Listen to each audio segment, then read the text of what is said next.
Un jour, je suis tombé amoureux d'un livre de Lise de Harme et à partir de là, je suis tombé amoureux de toute la littérature de Lise de Harme. Je suis tombé amoureux de l'oubli de Lise de Harme parce que Lise de Harme, en fait, c'est quelqu'un dont plus personne ne se souvient. Et quand on se souvient plus des gens, on se met à se dire tiens, il y a un mystère et c'est le mystère qui fascine encore plus. Travailler sur un personnage oublié, c'est toujours pareil. Tu pars sur une intuition. Tu te dis genre qu'est-ce que je vais pouvoir trouver. Alors d'abord, il y a une base importante chez Lise de Harme, c'est quand même elle a écrit énormément.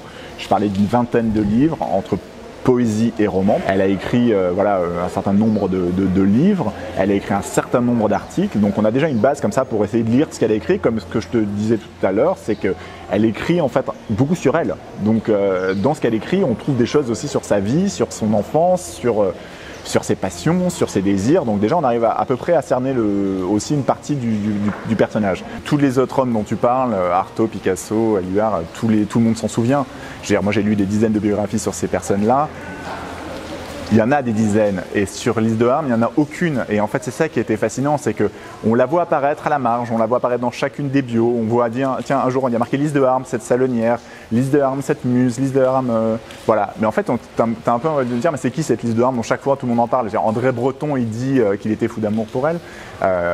Voilà, donc à un moment, je me suis dit, tiens, est-ce qu'il ne faut pas la remettre un petit peu plus à l'honneur, parce que c'est ça aussi pourquoi on se rappellerait tout le temps des hommes et jamais des femmes. Après je me suis posé la question, c'est vu que son histoire est tragique, je ne peux pas spoiler les livres, mais une grande partie de sa vie a posteriori a disparu aussi, où est-ce que je vais trouver des archives?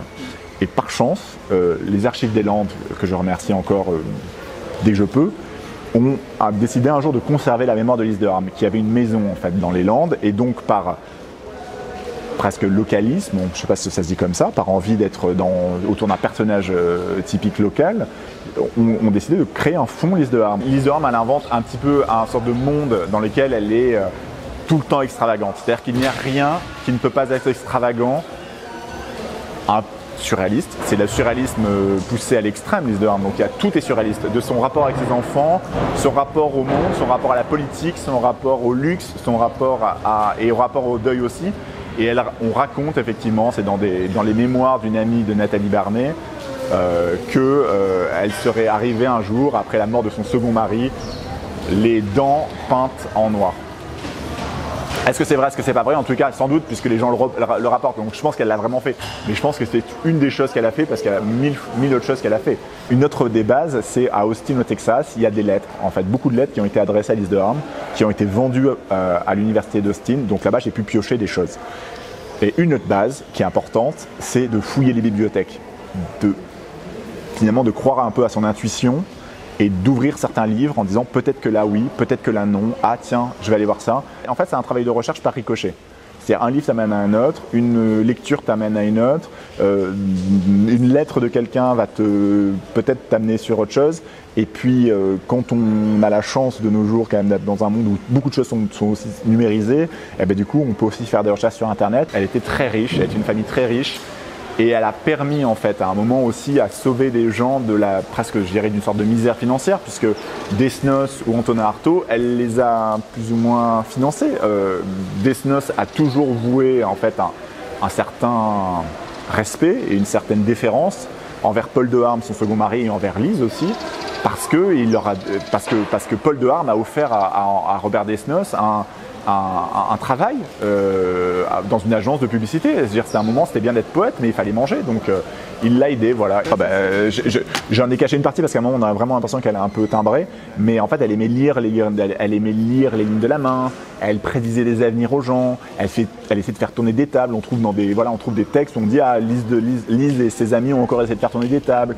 Elle avait beaucoup de gens faisaient la même chose à l'époque, c'était une passion de l'époque aussi, mais elle, c'est finalement, elle a quelque chose chez elle, c'est cette recherche permanente du merveilleux. Et comme elle dit, à un moment, c'est le merveilleux et le fantastique, qui sont deux choses différentes. C'est-à-dire que le merveilleux, c'est ça, c'est autour de nous. C'est-à-dire c'est tout, c'est la pluie qui tombe sur les arbres, c'est la beauté des lieux, c'est tout le merveilleux, c'est le rapport humain. Et le fantastique qui est plutôt d'un coup arrive un extraterrestre, ça n'a rien à voir dans l'histoire. Si à un moment fusionne ensemble le merveilleux et la réalité, se produit ce qu'elle appelle l'inconnu en fait pour elle, et c'est quelque chose d'encore plus grand. Elle a ce rapport profond, ça la bouleverse, ça la transcende en fait, l'étrange. C'est une femme, parce que là on a l'impression qu'on parle comme ça, on est au 21e siècle, on a l'impression qu'on parle de quelqu'un des années 80, presque une sorte de punk des années 80, mais c'est un peu une sorte de punk des années 20, c'est-à-dire on est dans les années 20, elle est dadaïste, elle est libre de sa sexualité, elle est libre de son genre, parce qu'elle dit moi heureux, moi content, elle parle jamais d'elle au féminin, presque, elle parle souvent d'elle au masculin, alors qu'elle aime bien ce rapport-là de brouiller les genres, les androgynes, l'entre-deux, la lisière entre l'acceptable, le non acceptable aussi dans les mœurs, avoir plusieurs amants en même temps. Attention, en même temps, c'est bien plus rigolo. Une femme, un homme, c'est la même chose pour elle dans son lit. Il y a ça. Alors après, toujours pareil, tout ça est enrobé d'une poésie. Est-ce que son rapport au merveilleux, il n'est pas aussi hérité de toutes les lectures qu'elle avait quand elle était enfant? Son père est quelqu'un d'illustre, il est médecin en fait, en chef chez Necker, il a une grande bibliothèque, il a beaucoup d'amis écrivains qui offrent des livres, qui ont des livres, voilà. Et c'est pas des livres pour enfants parce qu'elle n'aime pas ça. Ce sont des contes de fées, ce sont des contes de fées un peu, voilà, comment dire. Dans la version originelle des contes de fées, c'est pas la version Disney, donc c'est des contes de fées beaucoup plus cruels. Elle lit beaucoup d'auteurs décadents, elle aime tout ça, et donc son père disait toujours, pour un esprit saint, tout est saint. Alors est-ce que Lise de Harme était un esprit saint, c'est la question, dès le début, mais en tout cas, voilà, elle a hérité en fait d'un esprit fantasque, et cet esprit fantasque amène le merveilleux et amène la poésie, la rêverie permanente. Triple censure. Alors, je ne sais pas si c'est tout le temps la triple censure, mais en tous les cas, il y a triple censure du ministère de l'Intérieur en 1969, donc on est vraiment dans l'effervescence post-68, on est quand même dans la libération des mœurs, et elle se prend, elle a 70 ans quand même, elle est née en 1898 pour rappel, donc elle a 70 ans, et elle signe un livre qui s'appelle Aux violettes ou la poétesse des végétaux, dans lequel elle lâche les chiens, c'est-à-dire qu'elle est dans un rapport à l'amour totalement pornographique, totalement érotique, où une femme qui s'appelle Violette, une jeune femme, très jeune femme, presque une enfant, parce qu'on dirait presque une adolescente, fait l'amour avec son frère, fait l'amour avec son père, fait l'amour avec les amis de la famille, et à un moment s'ennuie toujours autant, parce qu'en finalement l'amour, elle, lui sert à ne plus s'ennuyer, va se laisser faire caresser par des plantes, et va chercher un peu dans d'autres mondes en fait cet amour qui lui manque. Alors ça, même moi, par moment, je referme le livre en me disant « Oh là !» tu vois. Ah, mais je pense qu'elle préfère l'amour et aux hommes. Et elle dit même dans un livre, elle dit « J'aime les gestes divins de l'amour ». On voit ce que ça veut dire, hein. J'aime les gestes divins de l'amour. Il y a une sorte de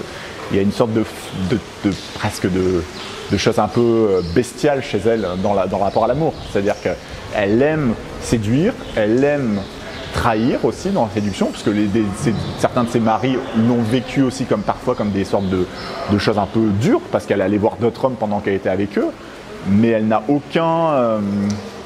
il y a une sorte de romantisme exacerbé en fait presque dans cette histoire. Oui, effectivement, elle n'a pas gagné de prix parce qu'elle dit tout le temps, de toute façon, les prix c'est de la merde. Elle espérait avoir le féminin pour son premier roman qui s'appelle La porte à côté. Elle ne l'a pas eu parce que c'était un livre qui allait un petit peu trop loin à l'époque pour les bonnes mœurs. Elle était, paraît-il, dans les listes pour le Goncourt pour ce livre-là, et elle a le prix Sainte-Beuve. Et après, elle a toujours préféré remettre des prix. Elle en a remis beaucoup. Elle a remis des prix pour la meilleure rose, pour différents jurys. Et elle n'a jamais cherché les honneurs là-dessus. Donc c'est ça la postérité de Harme, c'est que plus personne ne connaît, ou quasiment plus personne ne connaît. Il y a quelques personnes encore par-ci par-là, et on a un sort de petit club en fait à aimer Lise de Harme. Lise de Harme, c'est quand même une vingtaine de livres, c'est quand même des articles dans énormément de journaux. J'ai essayé de faire une sorte de bibliographie la plus exhaustive, mais j'en ai perdu, je pense, en cours de route, tellement qu'il y en a. Il y a énormément d'articles qu'elle écrit. Elle est présente à la radio, on fait des émissions sur elle, on la reçoit dans des grandes émissions. Heureusement, merci entre autres à Lina d'avoir permis que je puisse entendre sa voix et l'écouter. Mais elle a complètement disparu. C'est-à-dire que c'est simple, le jour où elle est morte, j'ai l'impression qu'à partir de là, elle a disparu. Pourquoi ? Je pense que ça tient à une des questions que tu posais tout à l'heure sur le rapport à ses enfants aussi. Le rapport peut-être aussi à cette façon d'être très libre, d'être toujours dans la franchise, d'être toujours sans filtre, on dit maintenant. Ben voilà, Lise de Harme, c'est sans filtre. Alors vraiment, peut-être que des gens ont trouvé peut-être qu'il y aurait besoin d'avoir des filtres pour que ça tienne dans le temps. Tu vois aussi. Parce qu'à un moment, tu rassures aussi tu rassures les gens qui sont autour de toi si tu leur dis pas toutes les choses que tu penses sur eux?